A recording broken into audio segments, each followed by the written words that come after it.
मध्य प्रदेश के सबसे लंबे अवधि वाले मुख्यमंत्री की तरह जानते हैं। और मेरा सवाल आपसे ये है कि आप एक इतने बड़े प्रदेश के इतने लंबे अरसे तक के आप मुख्यमंत्री रहे और अब पिछले करीबन 3 साल से आप देश के कृषि मंत्री, ग्रामीण विकास के मंत्री रहे। तो इन दोनों की आप तुलना में ये किस तरह से अलग है, ये ज़रा हमें बताएंगे आप? पहली चीज़ तो मैं ये कहना चाहता हूँ कि हम क्या कर रहे हैं ये महत्वपूर्ण तब होता है जब आपकी व्यक्तिगत महत्वाकांक्षा हो, जब जिंदगी मिशन हो।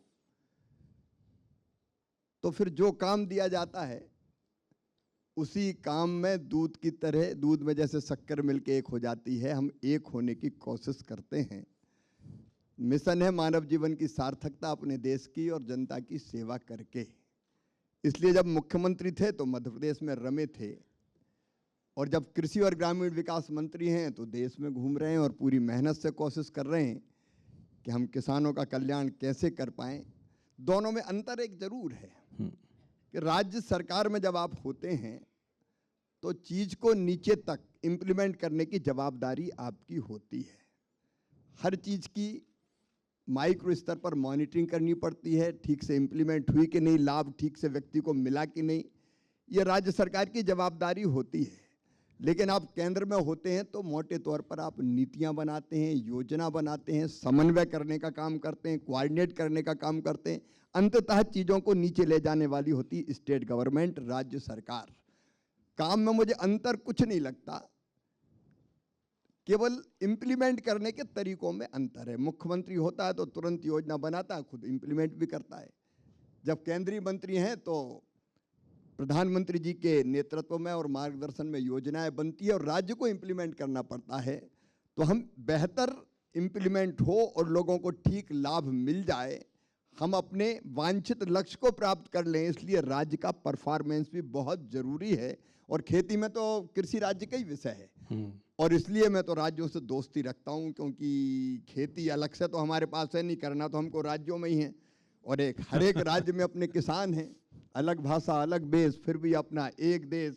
एक तरफ नॉर्थ ईस्ट है, एक तरफ कश्मीर है, तो दूसरी तरफ कन्याकुमारी है, तो तीसरी तरफ गुजरात है।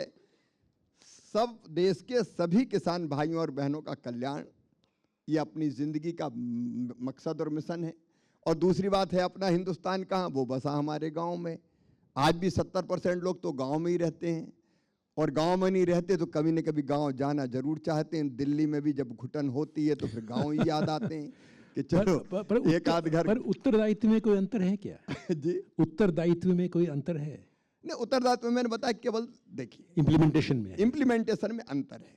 बाकी मैं तो काम में डूब के, पूरी तरह से डूब के करने की कोशिश करता हूं। अब मैं कृषि मंत्री हूं तो केवल दिल्ली के कृषि भवन में बैठ के मैं संतोष नहीं पा सकता। मैं किसानों के खेतों में जाता हूं, उनके काम को देखता हूं, खेतों में हम मीटिंग करते हैं। वहाँ बात जैसे पल्स मिशन पर आप बात कर रहे थे, दलहन मिशन की मीटिंग हमने की। एक गांव में सारे कृषि मंत्रियों को ले गया मैं, सभी राज्यों के, वहाँ बैठ के हम बात करते हैं। गाँव का अगर विकास करना तो गाँव में तो जाना ही पड़ेगा। कौन से गाँव में गए थे आप? हम लोग गए थे सीहोर के पास अमलाहा गांव में। अच्छा। वहाँ हमने सारे कृषि मंत्रियों को बुलाया, दलहन उत्पादक राज्यों के। हम कहा दिल्ली में क्या है, चलो गांव में दलहन देखते हैं। तो हमने पहले दलहन देखी भी, प्रयोग जो हो रहे हैं उनका भी अध्ययन किया, किसानों से बात की, उनसे सुझाव लिए, और उसके बाद रोड मैप बनाया। वो रोड मैप वास्तव में फिर प्रैक्टिकल बनता है, वास्तविक बनता है, जिस पर चलकर हम लक्ष्य को प्राप्त कर सकते हैं। आपने गांव की बात की, दलहन की बात की, और आप तो बहुत इसको जानते ही हैं कि हमारी देश के जो वर्कफोर्स जो है उसमें 48% करीबन कृषि में नियुक्त हैं। तो ये जो इतना बड़ा जो इतना बड़ा डिपेंडेंस जो है, निर्भरशीलता जो है कृषि के ऊपर, इसे आप जो ये चैलेंज समझते हैं या ये मौका है आपके लिए? दोनों तरह की चीज़ें हैं। एक, खेती में वो दम और ताकत है कि आज भी 48% लोगों की आजीविका बनी हुई है। हमारी पॉपुलेशन 140 करोड़ से ज़्यादा है। हमारी इतनी बड़ी आबादी का पेट भरना, उनको खाद्य सुरक्षा सुनिश्चित करना, और केवल पेट नहीं भरना, उनको पोषण युक्त आहार मिले इसका इंतजाम भी करना। और जो ये इंतजाम कर रहे हैं वो अन्नदाता हैं। अन्नदाता मतलब जीवन दाता, और जीवन देने वाला तो भगवान तो नहीं होता, लेकिन भगवान से कम भी नहीं होता। तो मैं तो ये मानता हूँ किसानों की सेवा भगवान की पूजा है, लेकिन संख्या बड़ी है, ये बात सच है।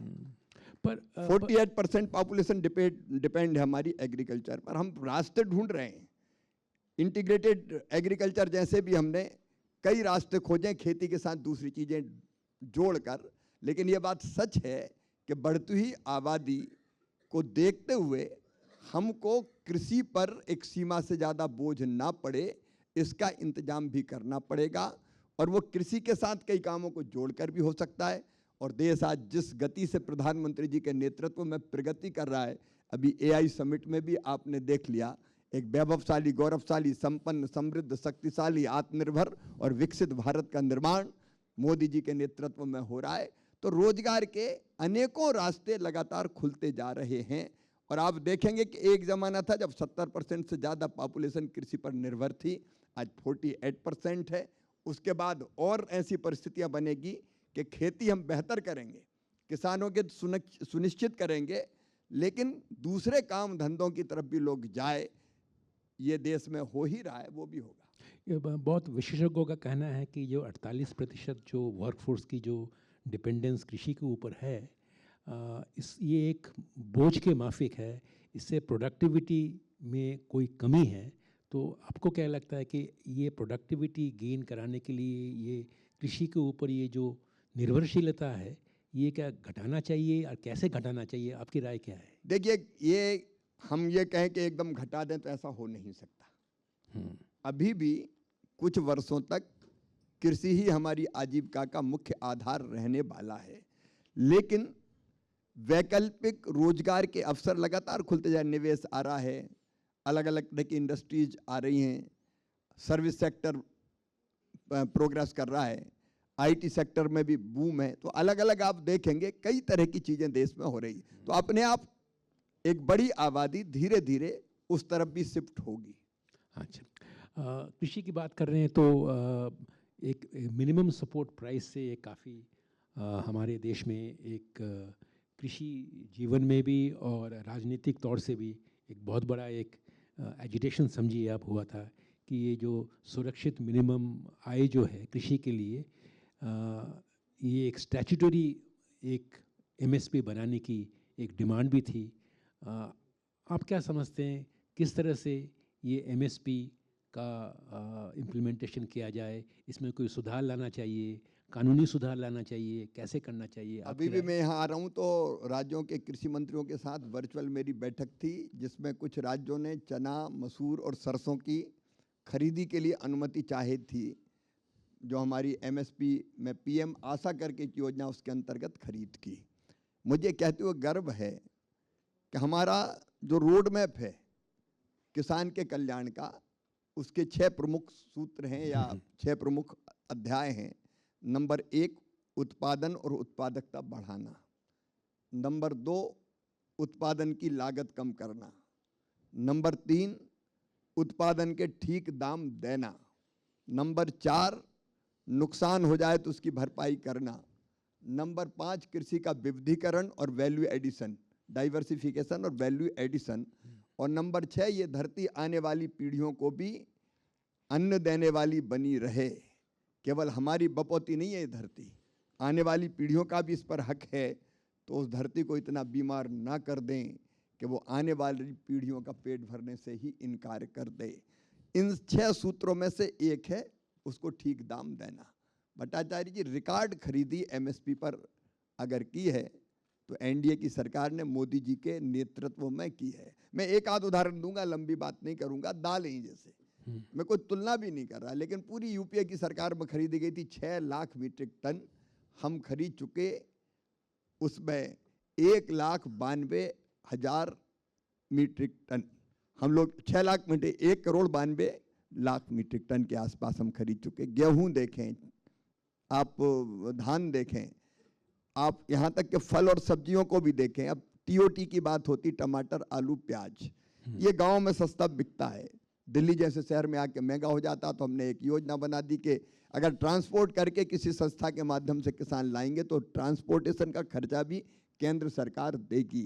हमने कई तरह की ऐसी, पिछली बार आम हमने खरीदे, मिर्च हमने खरीदी, का कोई कल्पना नहीं करता था।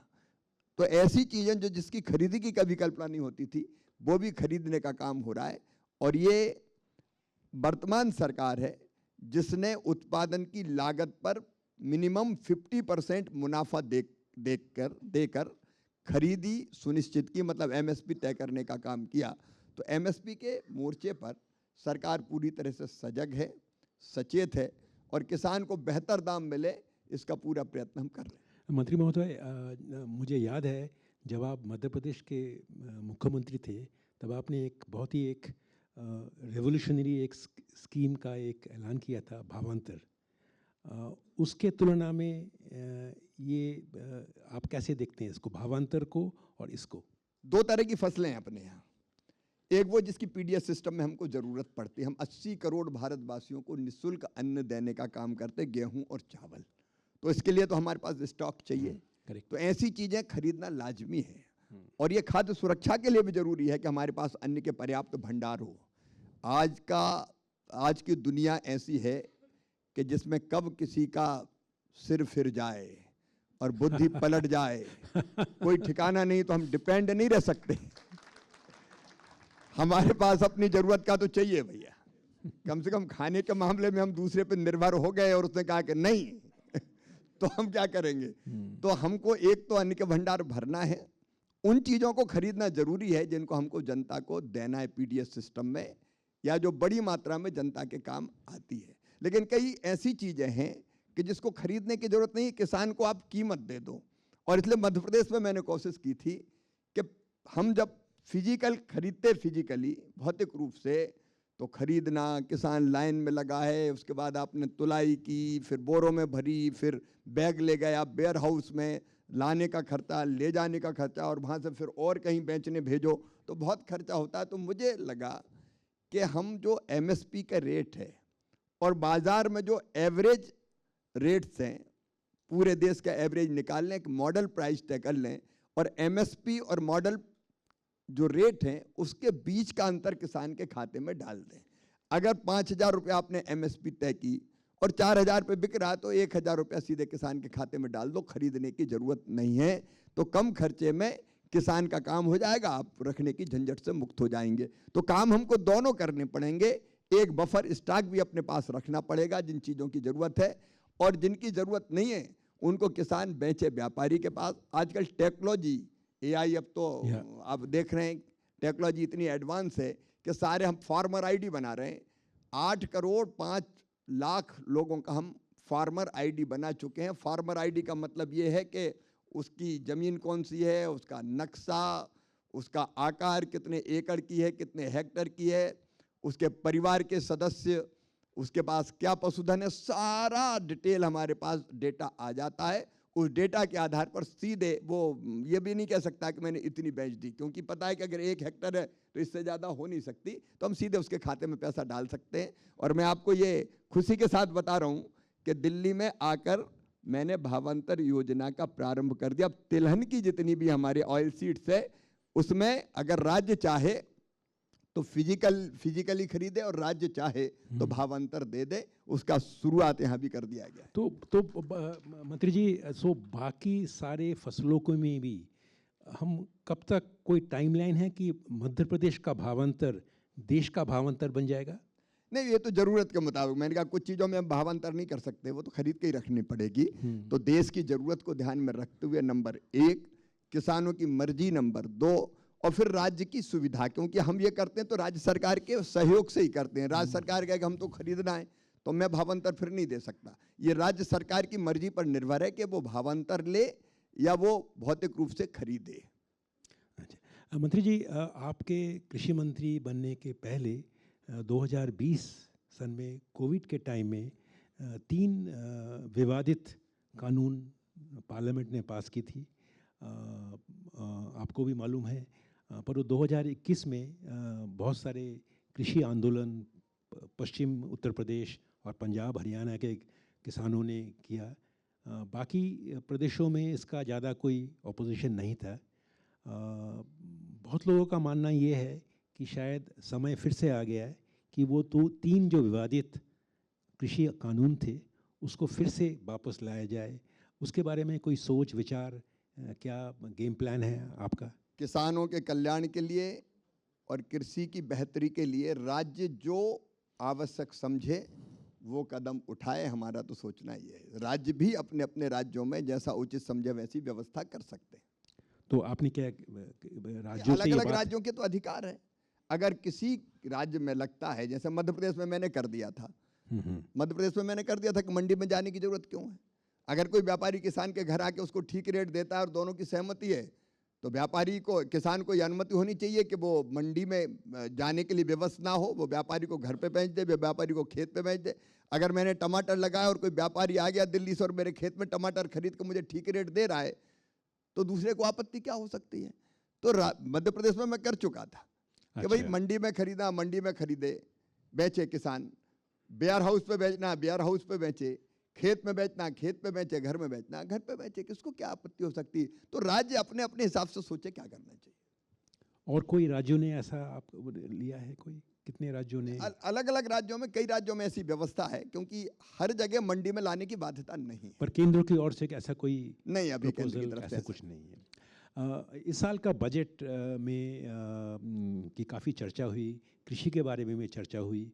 कृषि के बारे में जो देखा गया है कि कृषि की जो बजट जो है उसमें सिर्फ 6% की वृद्धि हुई, और जो ज़्यादा से ज़्यादा पैसा जो है वो सिर्फ पीएम किसान में ही गया है। करीबन आधा पैसा, 48% पैसा पीएम किसान को ही गया है। तो सिर्फ 6% की वृद्धि क्या आपके हिसाब से कृषि जैसे क्षेत्र के लिए पर्याप्त है क्या? पर्याप्त है क्या? मैं आपसे निवेदन करना चाहता हूँ कि पुरानी जितनी योजनाएं थी हमारी, आपने पीएम किसान का उल्लेख किया, वो सीधे किसान के खाते में डीबीटी के माध्यम से पैसा जाता है। अब पैसा आता तो किसान अपने हिसाब से उसका उपयोग करे, जो उसकी जरूरत हो उसके लिए उपयोग करे। तो सीधे किसान के खाते में पैसा डालने वाली योजनाएं हो। प्रधानमंत्री फसल बीमा योजना लागू है, मैकेनाइजेशन की स्कीम लागू है, फर्टिलाइजर, ये एग्रीकल्चर के बजट में नहीं है, लेकिन मैं आपका ध्यान दिलाना चाहता हूँ 1,70,000 हमारे जो फर्टिलाइजर सब्सिडी हम देते हैं, 1,70,000 करोड़ रुपए की जो फर्टिलाइजर सब्सिडी वो अलग है, वो इसमें नहीं है। हाँ, इसमें नहीं है। एनिमल हस्बेंड्री का बजट अलग है, कोऑपरेटिव का बजट अलग है। ये केवल एग्रीकल्चर के पार्ट के लिए, ये दलहन मिशन के लिए, ये तिलहन मिशन के लिए, ये फसल बीमा योजना के लिए, केसीसी पर जो सस्ता लोन देते हैं उसके ब्याज के लिए, मैकेनाइजेशन के लिए, परडाप मोरक्राप के लिए है, पॉली हाउस के लिए, ग्रीन हाउस के लिए है। तो ये कुछ कामों के लिए है, और मैं मानता हूँ कि उसके लिए जितनी आवश्यकता थी उतना पैसा भारत सरकार ने दिया है, हमने मांगा है, भारत सरकार मतलब फाइनेंस ने हमको दिया है। इस बीच में भी जब जरूरत पड़ती है तो हम और पैसा ले लेते हैं। अगर प्रधानमंत्री फसल बीमा योजना में भगवान ना करे ज़्यादा जरूरत पड़ गई, मैं भगवान ना करे इसलिए कह रहा हूँ कि नुकसान हो ही नहीं तो एक पैसा भी ना देना पड़े।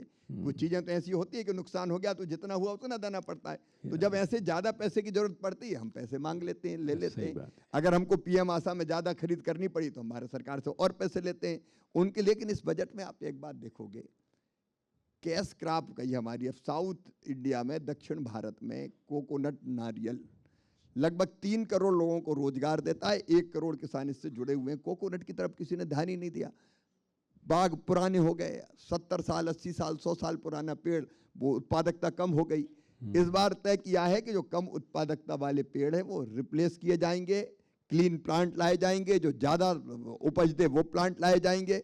तो नारियल के क्षेत्र में क्रांति हुई है। नारियल, काजू, कोको, काफ़ी, चंदन की लकड़ी हो, अगर की लकड़ी हो, कई नई चीज़ें हुई है। और एक बात और मैं बड़ी प्रसन्नता के साथ उल्लेख करना चाहूँगा कि किसान को सारी सुविधाएं एक जगह मिले, इसके लिए एक डिजिटल प्लेटफॉर्म भारत विस्तार की वित्त मंत्री जी ने घोषणा की थी।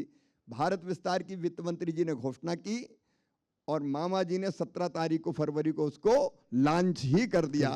एक प्लेटफॉर्म पे किसान सीधे पूछेगा कि मैं खेत में गया, मैंने देखा पत्ते पीले पड़ रहे हैं, कोई रोग लग गया क्या, मैं क्या करूं? उसकी फोटो भेजेगा, वहां से आवाज आ जाएगी कि आप फलानी दवाई डालिए, फलाना उपाय कीजिए। वो कहेगा कि बादल आसमान में छाए हैं, फसल बोना है, आज बोऊं कि नहीं बोऊं? बोने के बाद पानी गिर गया तो फसल खराब हो जाएगी। तो तुरंत उसको जवाब मिलेगा कि आप बोइए कि मत बोइए। मंडी में भाव दिल्ली में क्या है, मुंबई में क्या है, नागपुर में क्या है, कोलकाता में क्या है या चेन्नई में क्या है, तुरंत उसको जवाब मिलेगा कि कहाँ कौन से भाव है। तो किसी भी जगह जाके वो अपनी फसल को बेच सकता है, वो इनाम के माध्यम से भी अपनी फसल को बेच सकता है। उसकी अगर कोई समस्या है तो उसके समाधान के लिए भी उसको जवाब मिलेगा। अगर कोई जानकारी चाहता तो जानकारी भी मिलेगी। तो टेक्नोलॉजी का उपयोग खेती में इस बजट में अगर मैं देखूं तो वो खेती के लिए सबसे बड़ी सौगात है। कई तरह की मशीन हम बना रहे हैं। अभी अभी हमने लॉन्च की है कपास को निकालने की मशीन, पिक करने की मशीन। अभी हाथ से पिक करते हैं, हाथ से पिक करते हैं तो समय भी ज़्यादा लगता है और ख़राब भी ज़्यादा हो जाता है। अब ये हाथ से पिक करने पे 10 से लेके 15 रुपया प्रति किलो का खर्चा आता था। अब हमने एक मशीन बना दी, हाथ की ज़रूरत नहीं, मशीन चलेगी, कपास पिक होता जाएगा और टैंक में आता जाएगा, केवल 5 रुपया किलो खर्चा लगेगा और मेहनत बच जाएगी, जल्दी काम होगा। तो अब टेक्नोलॉजी के युग में खेती में नई तकनीकी कैसे आए, इसकी ज़रूरत है और उसके लिए बजट में पर्याप्त प्रावधान किया गया है। मैं मानता हूँ खेती के लिए बजट पर्याप्त है, ज़रूरत पड़ेगी तो और मिलेगा। सही। आपने फर्टिलाइजर सब्सिडी की बात की, एकदम सही कहा आपने। 1,70,000 करोड़ की तरह से, और इस बार बढ़ भी गया है फर्टिलाइजर सब्सिडी पर। बहुत बहुत लोगों का मानना ये है कि इस फर्टिलाइजर सब्सिडी का जो हस्तांतरण जो होता है उसमें कुछ इम्प्रूवमेंट आ सकती है। डायरेक्टली फार्मर्स को क्यों नहीं जाती, ये फर्टिलाइज़र कंपनी को क्यों जाती है, इसके ऊपर काफ़ी विवाद भी चल रहा है। आपका कृषि मंत्री होने के नाते, क्योंकि आप किसानों के मंत्री हैं, आपका क्या राय है? मंथन मंथन इस पे मंथन होना चाहिए। क्या, कैसा मंथन? मैंने किसानों से राय मांगी है, एक छोटा ग्रुप भी हमने बनाया है। अच्छा। कि इस बार वर्कआउट करे कि ठीक से, क्योंकि फर्टिलाइजर सब्सिडी है किसानों के लिए, लेकिन फर्टिलाइजर आता है तो फिर डाइवर्ट भी होता है, इधर उधर की चीजों में भी जाता है।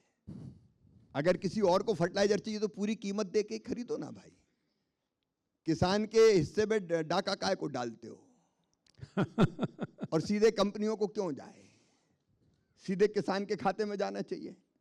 तो मैं आपके माध्यम से एक बहस छेड़ रहा हूं और देशवासियों की अपील कर रहा हूं कि अपने सुझाव भेजिए। टेक्नोलॉजी का इस्तेमाल करते हुए सीधे किसान के खाते में सब्सिडी डीबीटी के माध्यम से ट्रांसफर की जा सकती है। इस संभावनाओं को पूरी तरह से हम देख रहे हैं और इसमें सुझावों का स्वागत है, क्योंकि बड़ा देश है अपना, आम सहमति से कुछ फैसले होने चाहिए और इसलिए देश में इस पर बहस छिड़े और फिर जो निष्कर्ष निकले। हाँ, अगर आप पूछेंगे तो मैं भी चाहता हूं कि इधर उधर चला जाता है बहुत सा खाद, नहीं जाना चाहिए, सीधे पूरा का पूरा फायदा किसान को मिलना चाहिए। और फिर किसान की मर्जी, पैसा आ गया तो वो कौन सा खाद खरीदे, डीएपी डालना कि यूरिया डालना कि और कुछ डालना है, या उसको कोई जैविक खाद डालना है। अच्छा, नहीं भी डालना हो तो नहीं डाले, अगर वो प्राकृतिक खेती कर रहा है तो वो भी तो देश और दुनिया की बड़ी सेवा कर रहा है, सही में कोई बाध्यता थोड़ी है। और इसलिए मैं आज इस पे कुछ नहीं कह रहा, मैं इसको बहस के लिए ओपन कर रहा हूं। लोग सुझाव दें, हम आम सहमति बनाकर फिर किस दिशा में बढ़ा जाए इसका फैसला करें। धन्यवाद। हमारा वादा आपसे ये है कि हम इसी आपकी जो आपका जो ऐलान किया है आपने, इसका हम पूरी तरह से इसका पब्लिसाइज करेंगे, सब लोगों को हम बताएंगे। धन्यवाद। आप मंत्री जी, आप ग्रामीण विकास के भी मंत्री हैं और अभी दिसंबर के महीने में, नवंबर के महीने में नरेगा का एक नया नामकरण किया गया और उसमें ये लग रहा है कि उसमें शायद जो पुरानी जो स्कीम थी नरेगा, वो शायद डिमांड लेड थी। अब ये लग रहा है कि शायद वो डिमांड लेड नहीं है। तो इसमें आप कुछ बताएंगे कि वो डिमांड लेड है कि नहीं? वो वीबी राम जी जो नया जो स्कीम है उसमें उसके बारे में आपकी क्या? विकसित भारत जी राम जी हाँ। योजना का नाम है और ये बदली गई है और समय समय पर बदलती रही है। ऐसा नहीं कि पहली बार ही बदली हो। काम के बदले अनाज योजना, संपूर्ण ग्रामीण रोजगार योजना, जवाहर रोजगार योजना, यूपीए की सरकार में जवाहर रोजगार योजना भी थी, फिर नाम बदल के कर दिया नरेगा, और नरेगा के बाद लगा कि महात्मा गांधी जी का भी नाम जोड़ देना चाहिए, बाद में जोड़ा, पहले नहीं। ये नरेगा पहले मनरेगा बाद में हुई, 2009 के चुनाव के पहले नरेगा मनरेगा हो गई। तो ऐसा नहीं कि नाम पहली बार बदला, नाम पहले भी बदलता रहा है, लेकिन हमने इसका काम भी बदला है, इसलिए परिवर्तन किया है। मैं आपके माध्यम से बताना चाहूँगा, पिछले साल 86,000 करोड़ रुपए, 86,000 करोड़ रुपया इसका बजट था। कांग्रेस ने कभी, यूपीए की सरकारों ने इतना कभी खर्च नहीं किया। उनने तो मैक्सिमम 40,000 करोड़ किया, उसके बाद घटा के 33,000 करोड़ कर दिया था। ये हमारी मंशा थी कि हम ईमानदारी से मजदूरों को रोजगार मिले, इसके लिए काम करें। और यूपीए की सरकार में कुल मिला के 2 लाख करोड़ रुपया के आसपास दिया था नरेगा के अंतर्गत, मनरेगा के अंतर्गत। मोदी जी की सरकार ने 8,54,000 करोड़ के आसपास रुपया खर्चा किया इसमें मजदूरों को रोजगार देने में। लेकिन मैंने भी देखा और बाकी जगह से रिपोर्ट भी आई कि इस पैसे का सही उपयोग नहीं हो रहा। इतनी विशाल धनराशि, कहीं यहाँ की मिट्टी खोद दी, वहाँ डाल दी, एक ही सड़क बार बार बना दी, एक ही काम के कई टुकड़े करके चहेतों को काम दे दिए, कई जगह मजदूर गए नहीं, मशीनों से काम कर दिया। अब इस तरह की व्यापक शिकायतें जब सब जगह से आई, हमने जांच भी कराई और जनता से भी सोशल ऑडिट के माध्यम से जब संतुष्ट हुई तो जनता ने लगभग 11 लाख शिकायतें अलग अलग जगह से की थी। और तब ये विचार मन में आया कि एक बार इस पर विचार करना चाहिए। पहली चीज मैं जोर दे के ये कहना चाहूँगा कि ये मांग आधारित योजना ही है, इसमें कोई परिवर्तन नहीं किया गया है, रंच मात्र का। इसका मतलब डिमांड बढ़ेगा तो इसमें पैसे ज्यादा आएंगे। मैं वही बता रहा हूं आपको। अच्छा। पैसे ज्यादा प्रावधान कर दिया। पिछले साल बजट में प्रावधान था 86,000 करोड़ का, इस साल कुल जो बजट इसका हो गया है 1,51,282 करोड़ रुपया। 86,000 करोड़ रुपया पहले टोटल था, अब 1,51,282 करोड़ रुपया, जिसमें से केंद्र ने 95,600 करोड़ रुपया अपने हिस्से का बजट में प्रावधान कर दिया। और मेरी जो अब तक जानकारी, राज्य भी सब प्रावधान कर रहे हैं। तो राशि बढ़ा दी, इसलिए बढ़ाई कि 100 के बजाय 125 दिन रोजगार देना है। 100 दिन क्यों, अगर मांगे तो 125 दिन दो और ज्यादा रोजगार दो। तो हमने 100 दिन के कर दिए 125 दिन उनकी मांग। और अच्छा, 2 चीजें और रहे इसमें, वो भी मैं निवेदन करना चाहूंगा। एक, अगर मांगने पे काम नहीं मिला तो बेरोजगारी भत्ता के प्रावधान को और कड़ा कर दिया गया है कि फिर बेरोजगारी भत्ता देना पड़ेगा, नंबर 1। दूसरे, मजदूरी प्राप्त करने में मजदूर को बहुत दिक्कत होती थी। कई बार 15 दिन हो गए, 30 दिन हो गए, 2 महीना हो गए, पैसे ही नहीं मिला। अब ये तय कर दिया कि अगर 15 दिन से ज्यादा देर की तो फिर उसका ब्याज भी, उसके अतिरिक्त पैसा भी मजदूर के अलावा मजदूर के खाते में डालना पड़ेगा। ये प्रबंध भी कर दिया, मतलब मजदूर के हितों की पक्की सुरक्षा, नंबर 1। नंबर 2 हमने किया है कि इस पैसे का सार्थक उपयोग होना चाहिए। आप सब ये मानते होंगे 1,51,282 करोड़ रुपया, जब इतना रुपया देश की जनता का जा रहा है तो इससे गांव का विकास तो हो जाए। और इसलिए तय कर दिया कि इससे गांव के विकास के काम गांव की जनता तय करेगी। ग्राम सभा और ग्राम पंचायत दिल्ली तय नहीं करेगी, राज्य की राजधानी तय नहीं करेगी। गांव में धन्नू कल्ला पन्नू मन्ना मिलकर तय करेंगे कि हमारे गांव में सड़क बनेगी, पुल पुलिया बनेगा, स्कूल बनेगा, अस्पताल बनेगा, गांव की सड़क बनेगी, कौन सा काम होगा।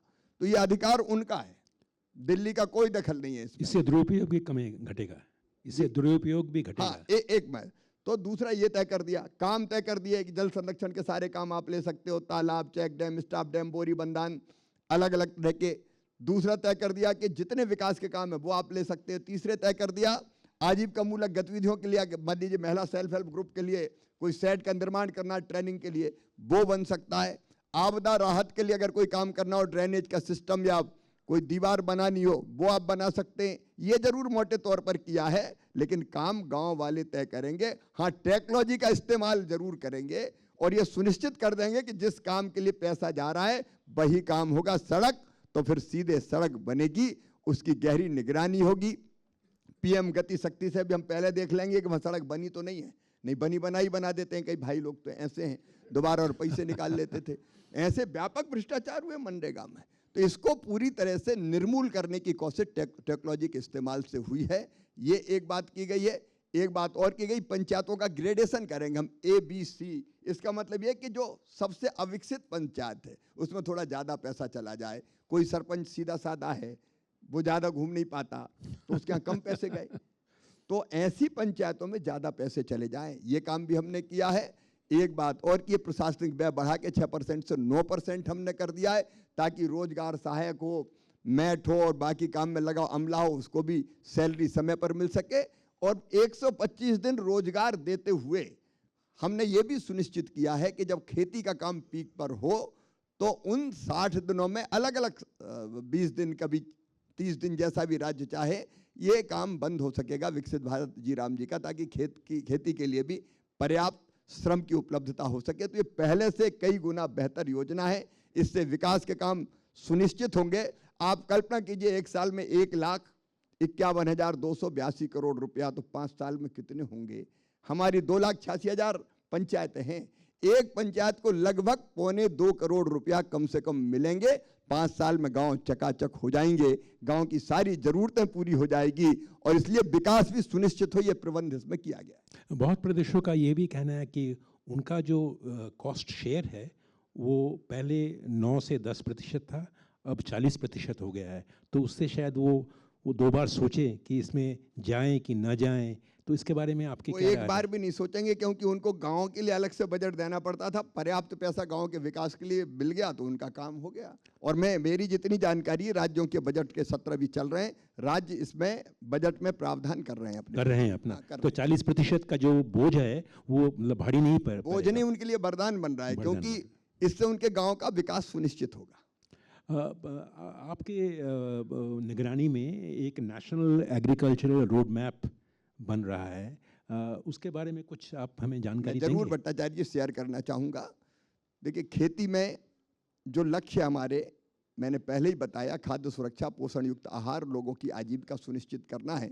इसके लिए हम रोड मैप बना रहे हैं। और रोड मैप एक देश का, एक तो हम पूरे देश का मोटा व्यापक, उसके लिए रीजनल कंसल्टेशन हम करने वाले हैं। अलग अलग, जैसे नॉर्थ ईस्ट में जाके बात करनी पड़ेगी, क्योंकि नॉर्थ ईस्ट की एग्रो क्लाइमेटिक कंडीशंस बिल्कुल अलग है। अलग अलग एग्रो क्लाइमेटिक जोन में हमको अलग अलग रणनीति भी बनानी पड़ेगी। तो एक तो ओवरऑल हम देश की कृषि का रोड मैप बना रहे हैं, जिसमें दलहन मिशन, तिलहन मिशन, प्राकृतिक खेती, इंटीग्रेटेड फार्मिंग।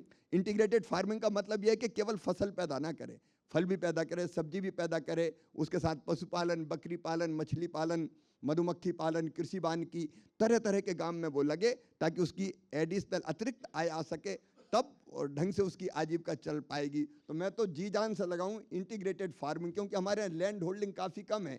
एवरेज है 0%, 96%। और अमेरिका, ब्राज़ील, ऑस्ट्रेलिया, इनके पास 10,000 से लेकर 20,000 एकड़ तक के फार्म हैं।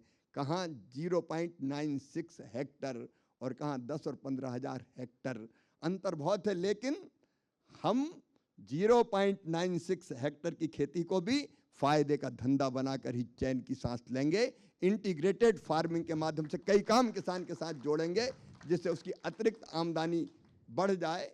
तो ये सब काम हम राष्ट्रव्यापी करेंगे। लेकिन हर एक राज्य का कृषि रोड मैप अलग होगा। उसके लिए मैं राज्य सरकारों के पास जा रहा हूँ, बातचीत कर रहा हूँ, कृषि मंत्रियों से, मुख्यमंत्रियों से के संपर्क में हूँ। हम हर एक राज्य का एक अलग कृषि रोड मैप बना रहे हैं, क्योंकि जो चीज़ जम्मू कश्मीर में लागू होती है वो तमिलनाडु में लागू नहीं हो सकती। अलग अलग कंडीशन से कौन। और एक तो बना रहे राज्य बार, राज्यों के साथ मिलके, उसमें बहुत गंभीर चिंतन कर रहे हैं। 16,000 वैज्ञानिक हैं ICR और कृषि विज्ञान केंद्र और एग्रीकल्चर यूनिवर्सिटी के पास। हमने कहा भैया तुम कर क्या रहे हो, लैब में बैठ के अकेले क्या करोगे, लैब से लैंड पे भी जाओ, वहाँ जाके देखो। और मैंने एक बार निकाले और हर साल निकालूंगा, सारे 16,000 वैज्ञानिक जो हमारे थे, उनसे कहा कि 1 महीना खेतों में चलो, गांव में चलो, विकसित कृषि संकल्प अभियान, कुछ मित्रों ने कहा कि हम तो रिसर्च के लिए हम तो लैब में बैठे हैं। मैंने कहा लैब से काम नहीं चलेगा, जब तक आपका रिसर्च किसान के खेतों में नहीं पहुंचेगा तब तक ये इसका कोई अर्थ ही नहीं है। और इसलिए जब वो लैंड पे गए तो उनको भी आनंद आया, किसान का और वैज्ञानिकों का मिलन हुआ। उसमें किसानों ने कई सवाल पूछे, उन्होंने कहा कि देखो तुम अभी काहे में रिसर्च कर रहे हो, तो पेपर लिखने के लिए रिसर्च हो रहा है। अपने मन से रिसर्च तय हो गया। हमने कहा डिमांड ड्रिवन रिसर्च करो।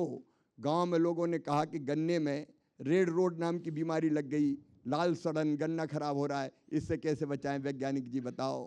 किसी ने कहा पिंक बॉल वर्म की बीमारी लग गई है कपास में, इससे कैसे बचें।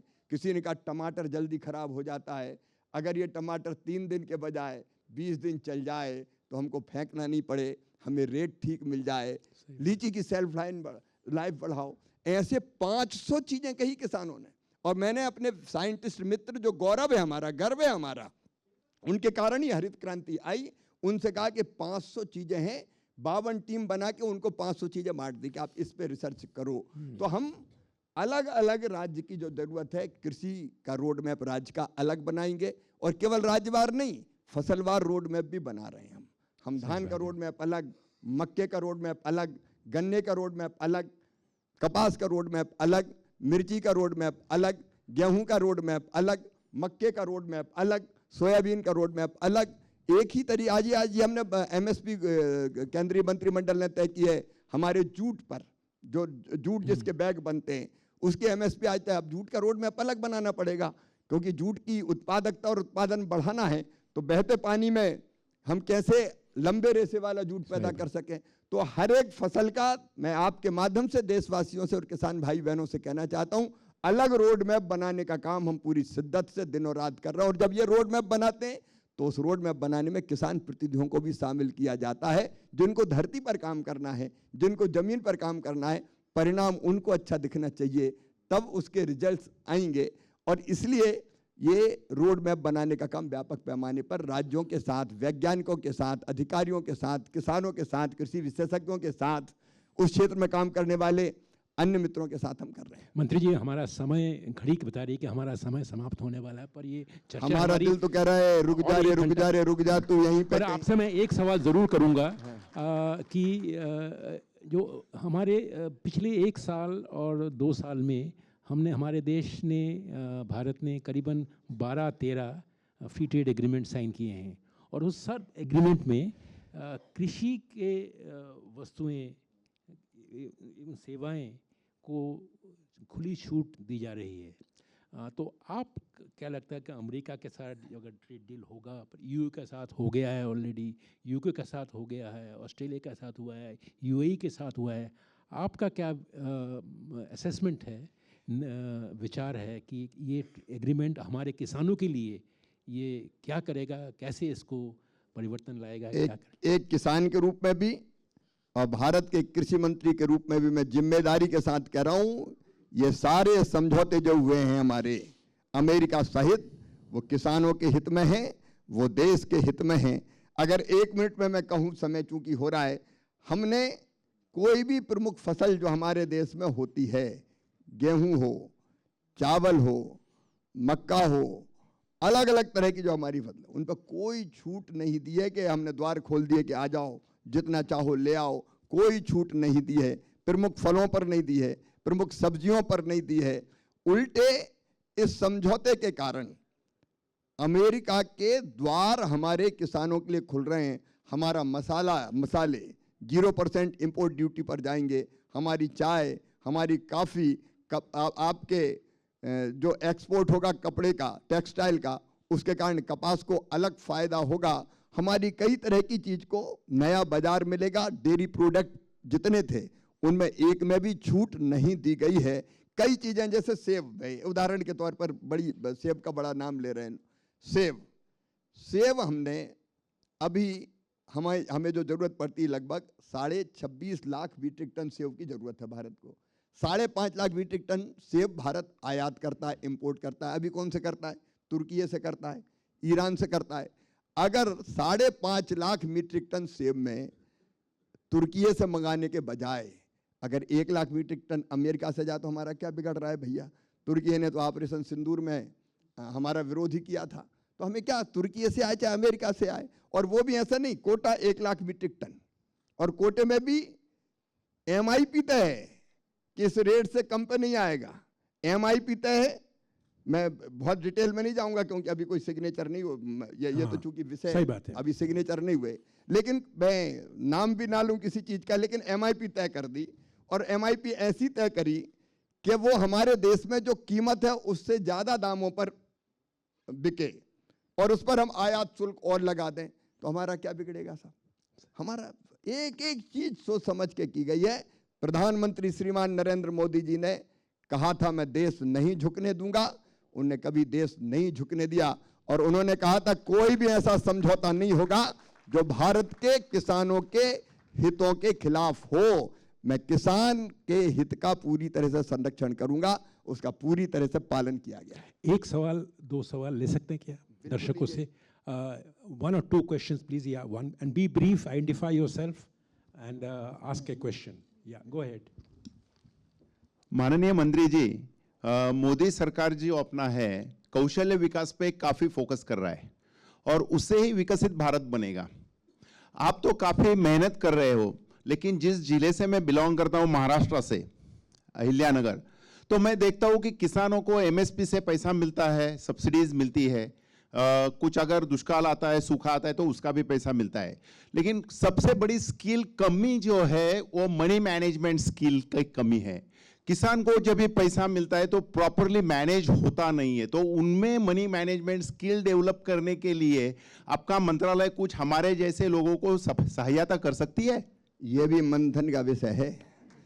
स्किल डेवलपमेंट सीधा कृषि से संबंधित लेकिन बहुत महत्वपूर्ण है। देखो, दोनों चीज़ों के लिए महत्वपूर्ण है। कृषि की बेहतर प्लानिंग कैसे करें, क्योंकि अगर समय पर कोई ठीक चीज़ लगाई जाए तो उसकी कीमत कई बार बहुत अच्छी मिलती है, उसकी प्लानिंग की ज़रूरत भी है, और उसके साथ साथ स्किल डेवलपमेंट करके वो पैसा कहाँ वो ठीक से खर्च करे, इसकी भी प्लानिंग बताने की जरूरत है। आपने सुना होगा KVK कृषि विज्ञान केंद्र हमारे इस मामले में पूरा नहीं लेकिन कुछ आंशिक काम करते हैं कि आप ये फसल बोइए, आप यहाँ बेचिए, फूड प्रोसेसिंग का काम भी आप कीजिए। इसको और डेवलप करने की मुझे लगता है जरूरत है, उसको और करेंगे, क्योंकि 4000 करोड़ से मेरे जिले में just one final स्कीम में गए हैं। Final question from here. अभी आपको पता है कि महाराष्ट्र में ज़्यादा बारिश के कारण जो नुकसान हुआ था, 5 दिन के अंदर महाराष्ट्र की सरकार ने मेरे ध्यान में जितना है लगभग 14,000 करोड़ रुपए के आसपास बांटने का काम किया था। 14,000 है। Yeah. Last question, from there, the lady. Hello. Yeah. जी,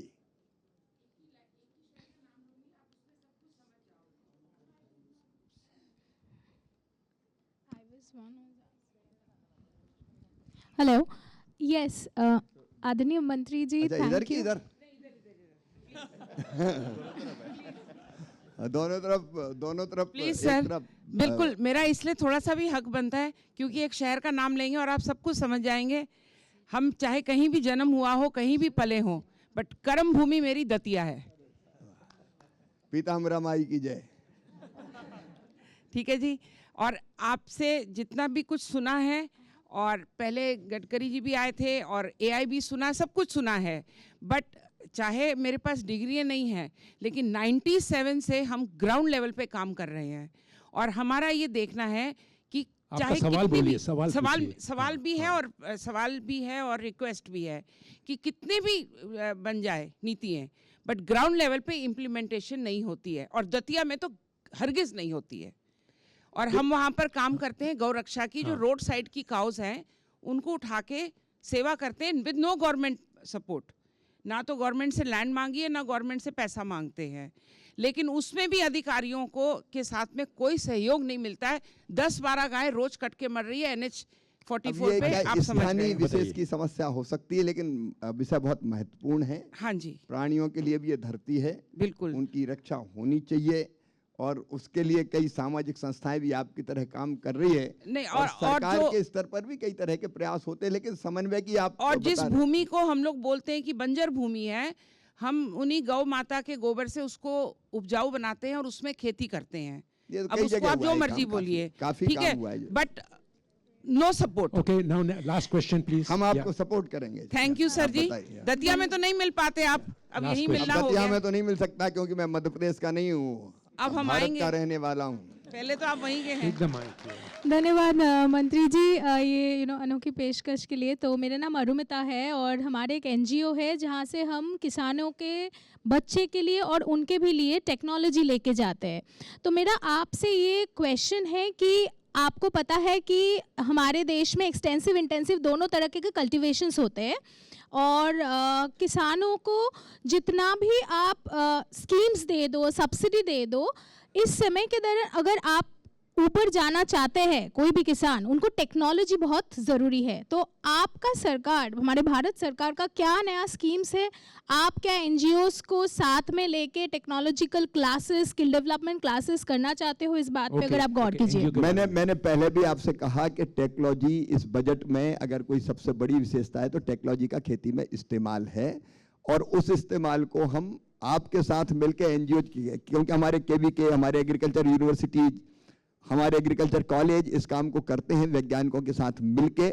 कई अलग अलग संस्थाएं भी कर रही है, कई देशों से भी एमओयू हुए हैं, हमारे कई संस्थाओं से भी एमओयू हुए हैं। आप कैसे मदद करना चाहते हैं, आप आइए, मामा हमेशा तैयार है। थैंक यू वेरी मच मंत्री जी, आपने इतना समय दिया और इतनी लगन से, इतनी सहनशीलता से आपने बात की, हमें बहुत अच्छा लगा। Thank you very much. आपको भट्टाचार्य जी और बिजनेस स्टैंडर्ड को भी बहुत बहुत धन्यवाद, क्योंकि ये प्रश्न पूछना नहीं था, ये मंथन ही था। Thank you. नमस्कार। धन्यवाद। नमस्कार।